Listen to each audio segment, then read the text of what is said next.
At ngayon mga kababayan, ito, punta po tayo dito sa nakita po nating balita na kung saan ito daw pong si Sara Duterte, formal na daw pong sinampahan ng kasong grave threats.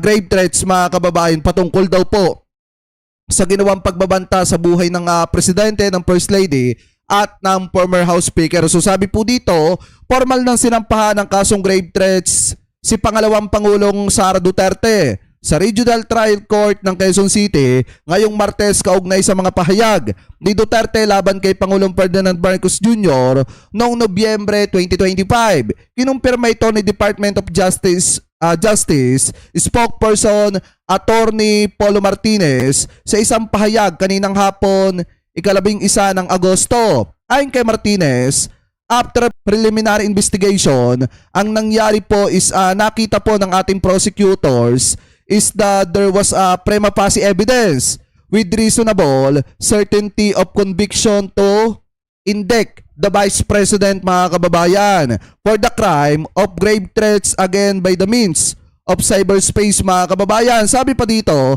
samantala nagpahayag ang kampo ni Duterte sa pamamagitan ng kanyang abogado na si Attorney Paul Lawrence Lim na the Vice President will exercise all the available legal remedies in due course mga kababayan. So ibig sabihin, lahat ng legal na pamamaraan o legal na proseso ay gagamitin daw po ni Sara Duterte para manalo sa usapin po na ito mga kababayan. Pero ang maganda po dito mga kababayan, yung sinasabi ng kampo ni Sara Duterte do sa impeachment trial nung pinag-uusapan yung pagbabanta ni Sara sa buhay ng presidente, ng First Lady at ng former House Speaker na bakit hindi daw sinampahan ng kaso sa DOJ mga kababayan. Ito, maliwanag na sinampahan na po ng kaso itong si Sara Duterte. Ibig sabihin may nakita talaga yung prosecutors mga kababayan na talagang intentionally yung ginawa ni Sara Duterte na pagbabanta sa buhay ng presidente, ng First Lady at ng former House Speaker. So ngayon, mga kababayan, bukod pa po dyan sa usapin na yan, pag-usapan din natin itong nakita ni Atty. Lorna Capunan mga kababayan na kung saan ay may isa pa daw pong piatos na nakatanggap umano ng confidential funds. At yun daw pong confidential funds mga kababayan ay ginawang fruit salad. Anyway, tuloy pa natin.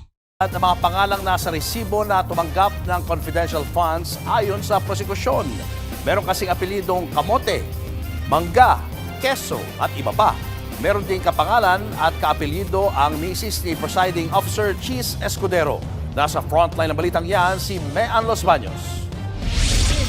Kung noong nakaraang linggo merong Mary Grace Piatos at Renan Piatos with single T, meron ulit Piatos na nakuha sa higit 1,000 acknowledgement receipts ng confidential funds ng Office of the Vice President. Siya si Pia Piatos Lim, single T, at nakatanggap ng 140,000 pesos. Base sa acknowledgement receipt para raw ito. Diba? Ganyan ang ginawa ni Sara Duterte na pambubudol at panguto sa mga kababayang Pilipino po natin. Yung iba, kaya lang gustong suportahan si Sara Duterte ay dahil kay dating Pangulong Duterte. Pero kung titingnan nyo mga kababayan, si Sara Duterte ang isa sa politiko na talagang masasabi po nating trapo. Bakit?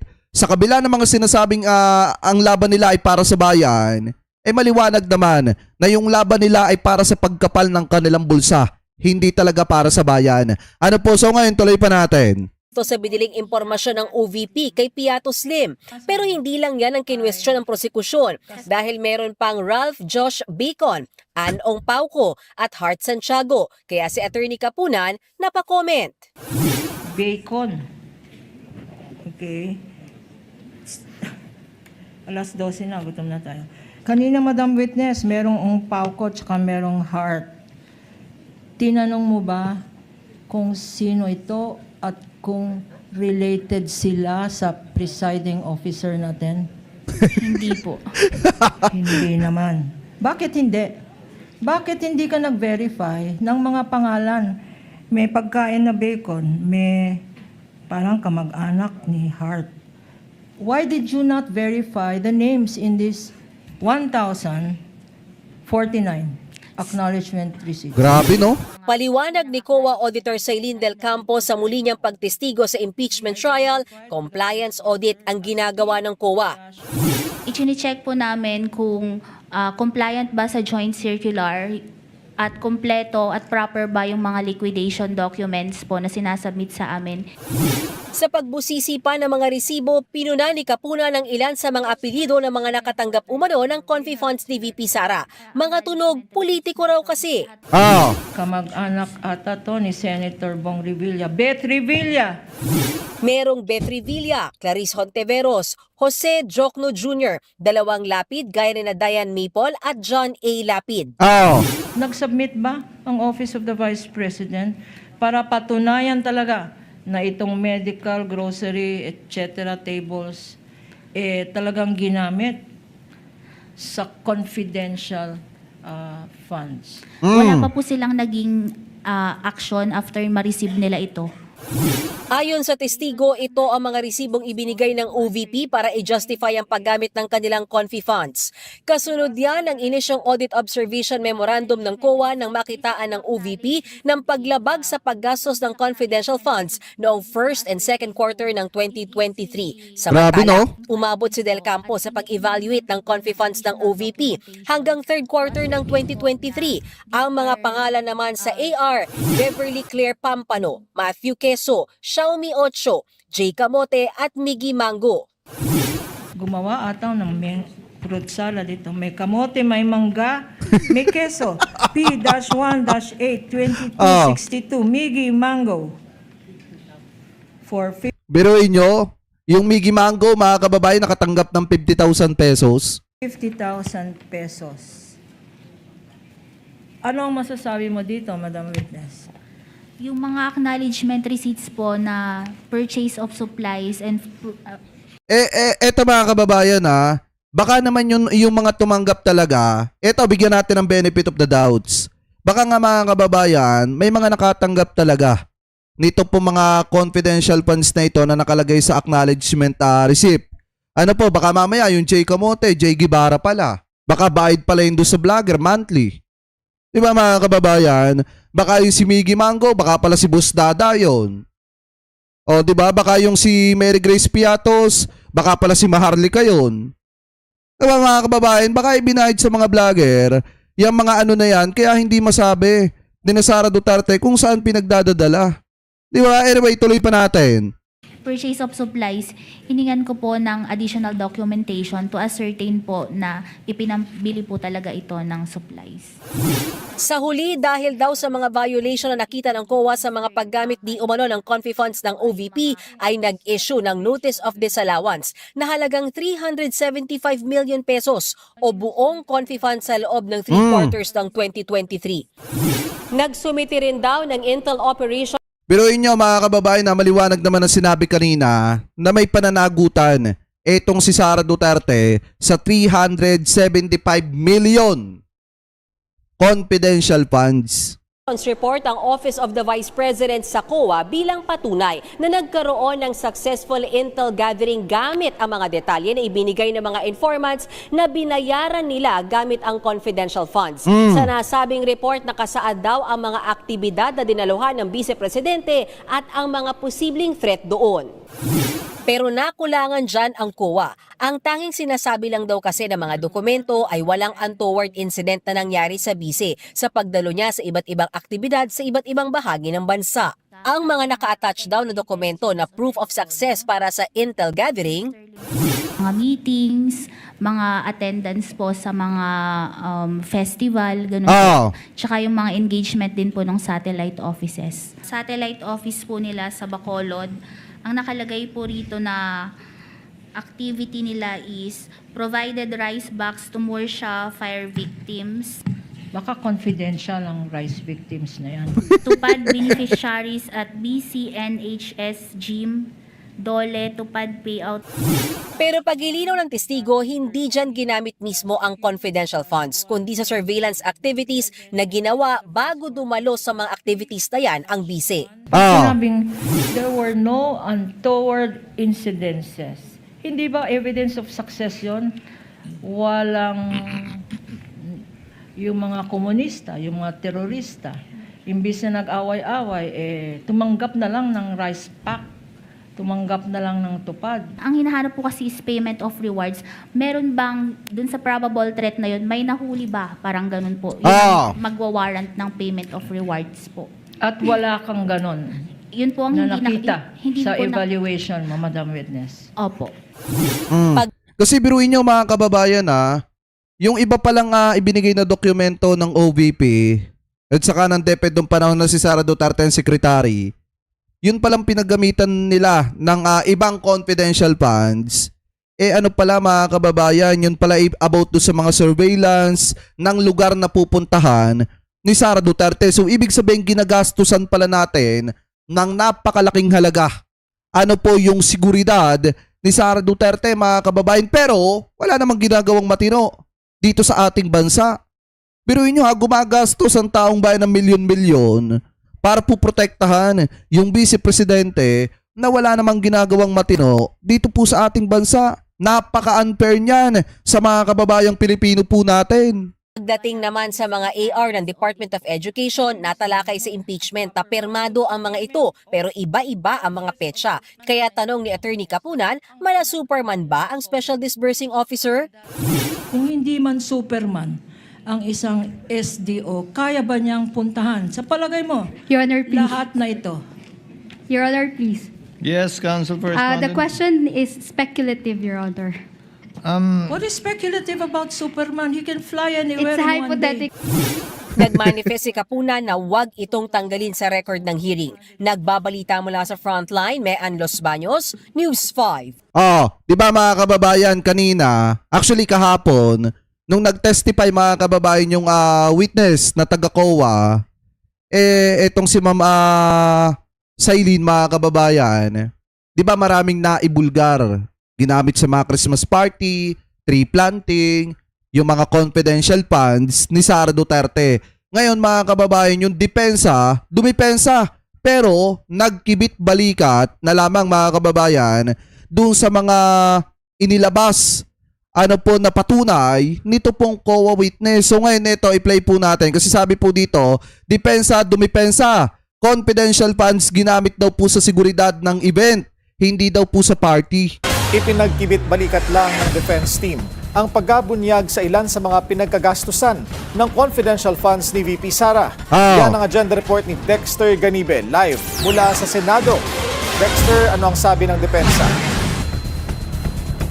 Willard, lumabas sa paglilitis ngayong araw na merong credit notice ang COA para sa DepEd kaugnay ng confidential fund liquidation. At nabigyang linaw din yung issue ng mga events na lumutang doon sa mga liquidation report kaugnay ng pinagkagastusan ng confidential fund naman ng Office of the Vice President.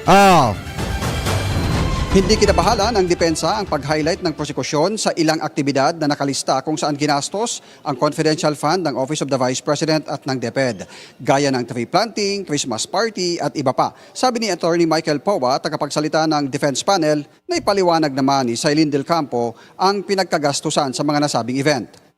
May tanong din kanina ang ating presiding officer kung yung pondo ba ay ginamit sa doon sa event mismo or doon sa mga operations para maging successful or secure yung event. At nasagot naman ng ating testigo. Sa pagtatanong kanina ni Presiding Officer Chis Escudero sa testigong si Del Campo, nilinaw niya na ang confidential fund ay hindi ginastos para sa pagsasagawa mismo ng event, kundi para matiyak na ligtas yung mga aktibidad ng OVP. Ms. Aline, these are the activities na sinasabi nilang kinover ng intelligence operations. Ito po yung inattach nila as proof of success of the information Ng gathering. activities nga. Opo. Not that ginamit yung confidential fund sa pagbigay ng bigas, not that ginamit yung confidential fund sa pagbigay ng tupad, not that ginamit yung confidential fund sa MAIP.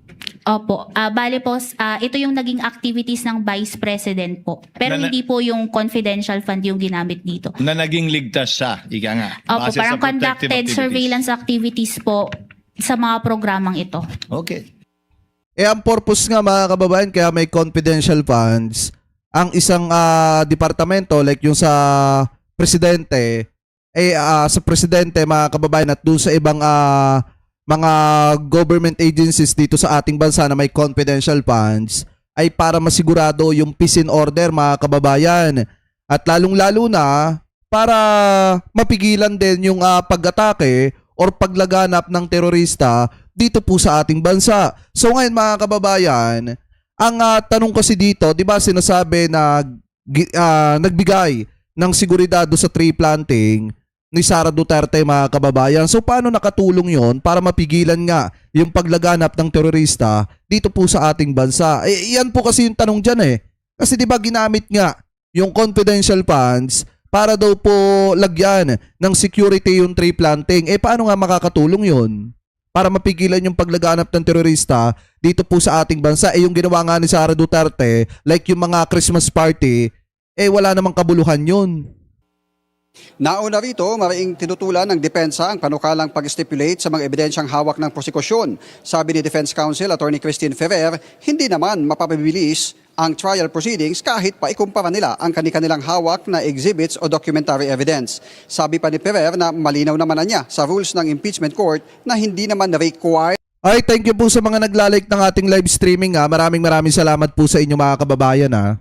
Ang depensa na mag-stipulate sa authenticity ng mga exhibit ng kabilang panig. Kaya pinasusumitin na lang ng impeachment court ang depensa ng kopya ng kanilang higit 4,000 exhibit o documentary evidence para ang mga senator judges na ang susuri at magkukumpara nito sa hawak naman ng prosekusyon. Kasi ang nangyari, kaya nga sinasabi namin, although they keep on saying it's a common exhibit, meaning parehong dokumento, iba po kasi yung markings. May AR, kunyari makita tayo ng isang AR, hindi pong nakamark yan as prosecution and defense. Meron pong baling isang AR, dalawang kopya, mark ng defense yung isa, mark ng prosecution yung isa. That's why sinasabi natin it's not strictly a common exhibit. Willard, balikan ko lamang yung issue ng credit notice na binigay ng COA sa DepEd noong August ng 2024. Sa press con kanina, pinaliwanag ni Attorney Michael Powa na ang credit notice ay isang official document na ini-issue ng State Auditor sa isang accountable officer. Nangangahulugan lang niya na pagkatapos ng evaluation na isinagawa ng COA, liquidations at pagtugon sa audit observation memo, kapag may credit notice na ay pinapayagan yung nangyaring paggasta ng confidential fund. Ibig sabihin, wala silang nakitang issue kung paano ginamit ang confidential fund para sa DepEd. Sa pag-highlight naman ng prosekusyon sa mga pangalan na nakalagay doon sa mga acknowledgement receipts, sabi ng depensa, sabi ni Attorney Michael Powa, na strategy yun ng prosekusyon. At darating din naman yung pagkakataon para sa depensa na magpepresenta ng mga ebidensya at meron din silang sariling strategy. At sa notice of disallowance naman, Willard, ang sabi ni Attorney Michael Powa na sa October pa matatapos yung palugit na 180 days na ibinigay sa kanila ng COA para maitama yung anumang mga mali o anumang kailangan nilang maitama doon sa notice of disallowance. Willard? So Dexter, yung credit notice na nabanggit ay hindi pa formal na natatalakay sa impeachment trial proper. Nabanggit na yan kanina, Willard, at sabi nga ng depensa, nagpapasalamat sila dahil kinukumpirma mismo sa impeachment court na merong credit notice na binigay ang COA sa DepEd. At sabi nila, kapag ito kasi hindi naman yan bibigyan mga kababayan ng credit notice ng COA kung naging tama lang yung paggasta ng pera ng taong bayan. Kaso nga lang ang problema, hindi po naging tama yung paggasta, kaya nakita ng COA na may mali po sa paggamit ng pera ng mamamayang Pilipino. Kaya naglabas po sila mga kababayan ng notice po dito sa opisina ni Sara Duterte at dito sa DepEd nung panahon po na sekretary pa dyan, si Sara Duterte. Anyway, tuloy pa natin. Ay buksan para tignan, nakahanda naman sila sa mga mangyayari at magpapaliwanag kapag ito ay bubuksan sa impeachment court. Maraming salamat, Dexter Ganibe, nag-uulat ng live mula sa Senado. Ayan mga kababayan kita nyo naman, yung confidential funds, yung nakatanggap, kulang na lang gawing fruit salad ni Sara Duterte. At nakita nyo naman mga kababayan kung paano mapahiya ito pong si Pia Cayetano. Kaya nga sabi ko sa inyo mga kababayan, habang patagal ng patagal, paliwanag ng paliwanag itong kung saan dinala, kung paano ginasta yung pera ninyo. Po ng opisina ni Sara Duterte nung panahon na hawak niya yung DepEd at nung mga panahon mga kababayan na talagang hawak niya yung mga confidential funds. Ano po? So ngayon, ang maliwanag po dito, mailalabas pa ng prosecution mga kababayan yung mas matibay pang ebidensya, yung iba pang mga ebidensya kung saan talaga dinala yung pera ng mamamayang Pilipino. At sana mga kababayan sa huli, kung mapapatunayan na guilty etong si Sara Duterte, sana po ma-impeach po siya para nang sa ganun mga kababayan, hindi na po siya makatakbo dahil pag siya'y nakatakbo, sa totoo lang, kawawa ang mamamayang Pilipino. Kung gaano kalaki yung nakukulimbat nila, mas lalaki pa yan ang lalaki lalo na pag naging presidente pa yan. Kasi lahat ng kaperahan ng taong bayan, automatic may control etong si Sara Duterte. Kaya kawawang kawawa ang mamamayang Pilipino dyan. Ano po? So ngayon, mga kababayan, kung kayo po ang tatanungin, ano po masasabi nyo hingil po dito sa mga topic na ito na tinalakay po natin? Ano po ang comment at opinion po ninyo hingil po sa mga issue na pinag-usapan po natin? So comment below na lamang po kung ano po masasabi nyo hingil po dito.